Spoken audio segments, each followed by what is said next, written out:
पाकिस्तान और IMF के दरमियान बजट मुशावरत के लिए वर्चुअल बातचीत। ज़राए के मुताबिक पाकिस्तान और IMF वफ्द के साथ वर्चुअल मुज़ाकरात आज से होंगे।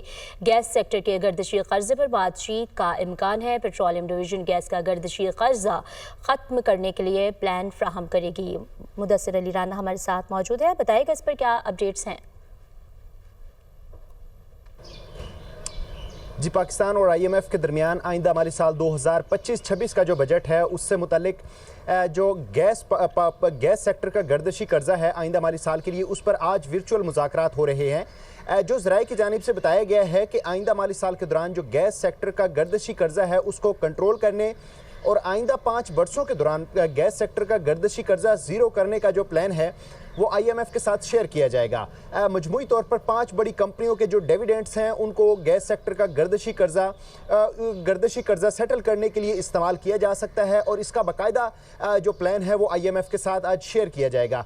ज़राए की जानिब से ये बताया गया है कि आइंदा माली साल 2024-25 के लिए जो बजट मुज़ाकरात हो रहे हैं वो आज से वर्चुअली शुरू हो जाएंगे और साथ में जो मुआशी टीम है वो IMF को मुख्तलिफ तजावीज़ फराहम करेगी। इसके साथ साथ जो नया प्लान IMF के साथ शेयर किया गया है उसमें आमदन और अखराजात की तमाम तफसीलात दोबारा से IMF के साथ शेयर की जाएंगी और उसका फाइनल जो तजावीज़ हैं वो तैयार की जाएंगी।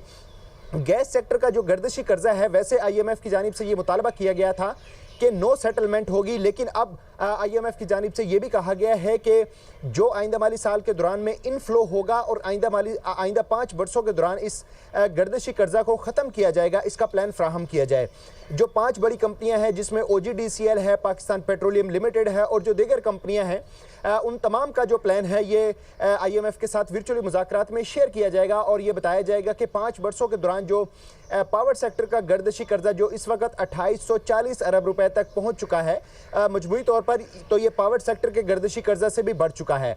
तो इसको 5 बरसों के दौरान कैसे सेटलमेंट इसकी की जाएगी और इस गर्दिशी कर्जा को मुदस्सिर अली राना हमें अपडेट करे, तो बहुत शुक्रिया आपका।